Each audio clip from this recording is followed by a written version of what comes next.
Ang video na gusto kong i-share sa araw na ito sa inyo ay yung napanood ko sa sa YouTube channel na Next Level Soul ni Alex Ferrari at ang kanyang guest na si Harold Hal Elrod. Yun ang guest niya. Kaya ako gusto i-share to dahil na-amaze talaga ako sa kwento ng buhay niya nangyari sa kanya.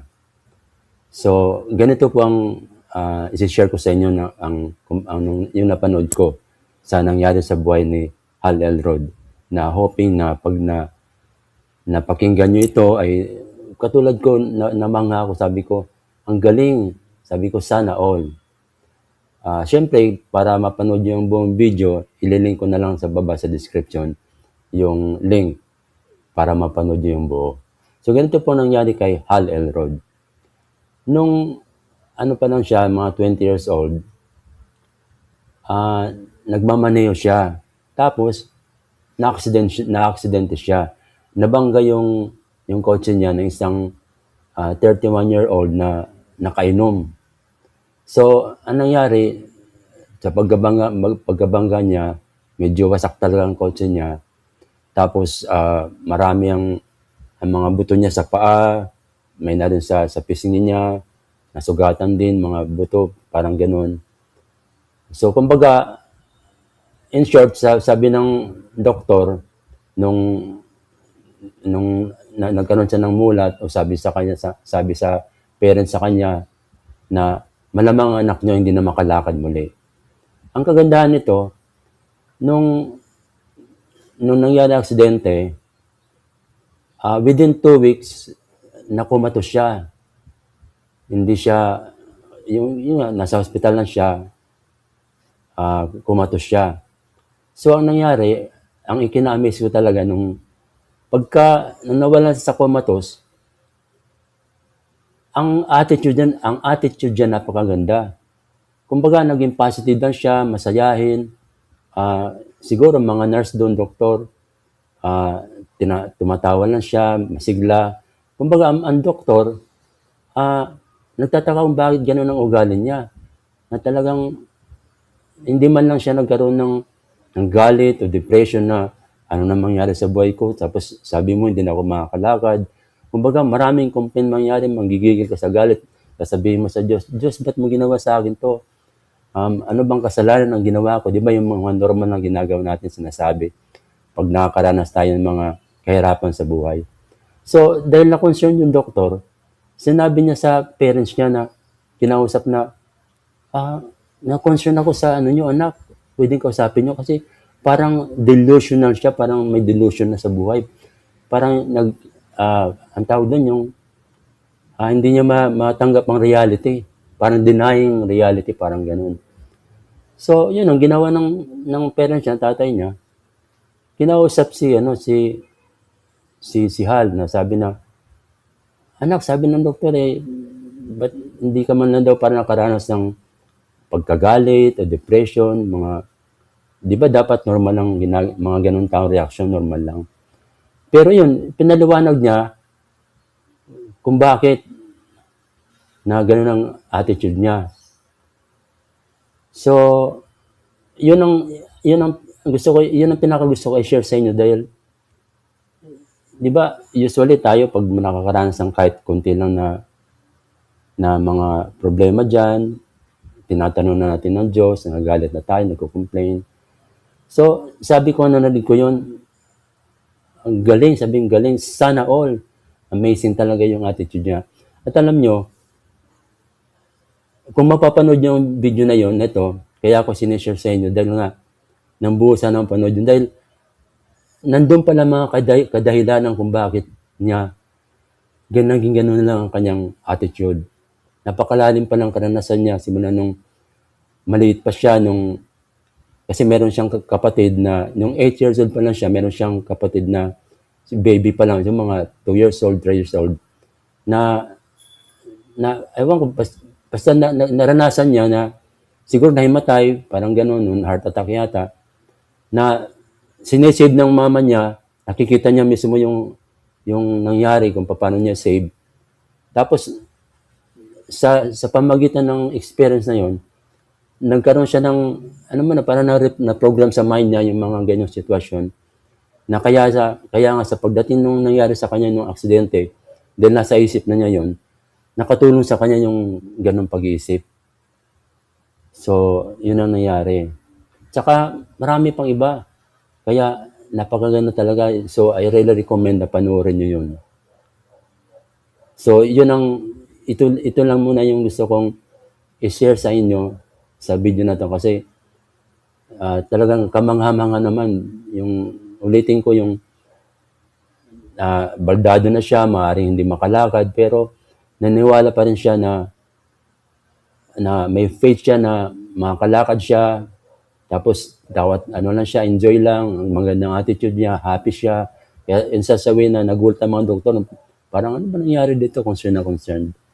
So, yun, panoorin po nyo. Maraming salamat po.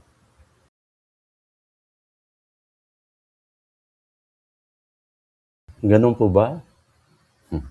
O sige, idadagdag ko itong naalala ko na tinatawag na na-share na napanood ko, na na-share ni Hal Elrod, yung tinatawag niyang 5-minute rule. So, kasi nung bago siya na aksidente, mga 1 year before, isa kasi siyang salesman. So, nag-aalok siya ng mga product. Dahil alam naman natin na mga salesman, pag isa kang salesman o nagbebenta ka ng mga produkto, marami kang nararanasan ng mga rejection. So, imagine mo kung araw-araw na lang palaging marami kang nararanasan na experience na rejection. Talagang pag maliit ang pasensya mo, magagalit ka talaga. So, mainis ka. So, tinulungan siya ng isang kaibigan niya na gawin itong tinatawag na 5-minute rule. So, ang idea ng 5-minute rule daw, magsiset ka ng timer na within 5 minutes, ilalabas mo lahat yung galit mo. Yung emotion mo, kumbaga, kahit anong mga para may labas mo lang yung mga ganong emotion, galit, mga complain mo ganon sa mga nangyayari sa bagay na sa araw-araw natin na karanasan. Kumbaga ang idea, ilabas mo yun para pagkatapos mo maano yung 5-minute rule, kasi timer ngayon may parang timer. Pagkatapos ng 5 minutes, ihinto mo na, tapos i-realize mo ngayon, i-recall mo yung mga sinabi mo. Ano ngayon, nasabi mo na yon, nabago ba ang reality? Kumbaga, nabago ba? O same pa rin ang reality? Wala. Kumbaga, hindi na mababago, yun na yun. So, ang point doon, para makita mo, ma-realize na ang reality, hindi na talaga mababago. So, kailangan mo na talaga tanggapin na, kumbaga, wala nang resistance. Kumbaga, it is what it is, to accept it. So, yun ang idea behind yung 5-minute rule. So, sinubukan niyang gawin yun. Sa una daw, lalo daw sa mga, halimbawa, sa mga traffic, ganyan. Pero sa una daw, 5 minutes, hindi pa rin niya na So, inulit niya hanggang nakatatlo yata siya. Doon, na-realize na talaga na after yung 5 minutes na yun, talagang wala nang kailangan tanggapin na lang niya kasi wala nang talagang nangyari na hindi na mababago. So, ito palagay ko ang isang dahilan kung bakit nai-apply niya ito doon sa nangyari sa kanya nung na-aksidente siya. Kasi doon nung salesman pa lang siya, meron siyang naranasan na merong event dapat sa kanya ng company na bibigyan siya ng award dahil naging parang top seller yata siya, ganun.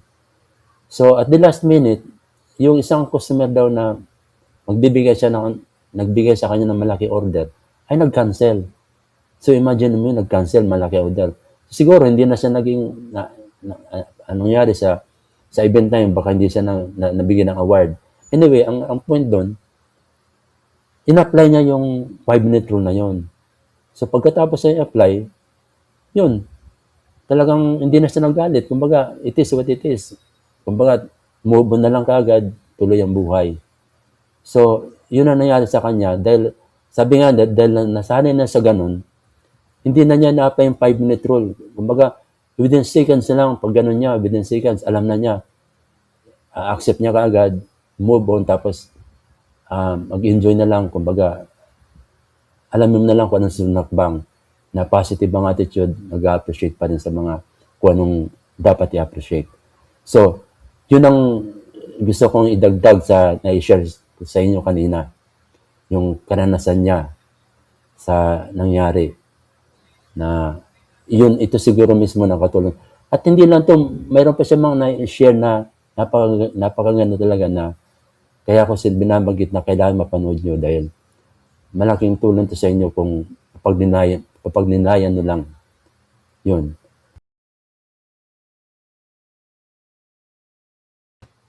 Oo nga pala, teka, gusto, hindi ko naman kalimutan. Alam niyo ba, bago itong video na ito napanood nyo, nag-record ako ng isa na parang ganito rin sasabihin ko. Kaso ang nangyari, nung i-replay ko na, pinanood ko, wala pa ng sound. So, bigla akong nainis. Sabi ko, naku po, ang haba pa naman ng mga sinabi ko.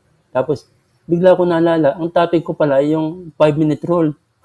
Talagang tingnan mo naman talagang tadhana ng pagkakataon, ano, na sinishare ko sa inyo yung 5-minute rule. Tapos, bigla nangyari sa akin, sabi siguro ng universe, sige, tingnan ko nga kung magagawa mo. Yun, nung nalaman ko na ang sinishare ko yung 5-minute rule, yun, sabi ko, si tama nga naman, wala na akong magagawa, walang sound. So, ang magandang gawin ko na lang ay ulitin ko na lang ulit. Yun ang ginawa ko. Kumalma na lang ako at inulit ko na lang ulit. Yun, nakagawa ulit ako. Imagine mo lang kung talagang nainis ako ganun, baka iba pa nangyari. Pero ang point lang talaga dito, hindi ko sinasabing madali yan, lalo yung extreme na nangyari kay na aksidente. Napakahirap noon. Pero sa kanya, nagawa pa rin niya. Sabi nga niya, hindi siya nakaranas ng galit man lang. So, yun lang po. So, hopefully, nakatulong po itong pagbabagi ko sa inyo ng mga nalalaman ko na napapanood ko, nababasa ko noon para may share ko sa inyo. At muli, ito po si Edwin Tan, ang inyong pong lingkod, nagpapaliwanag lang po. Maraming salamat po. Kita-kits tayo muli sa ating kwentuhan at usapan.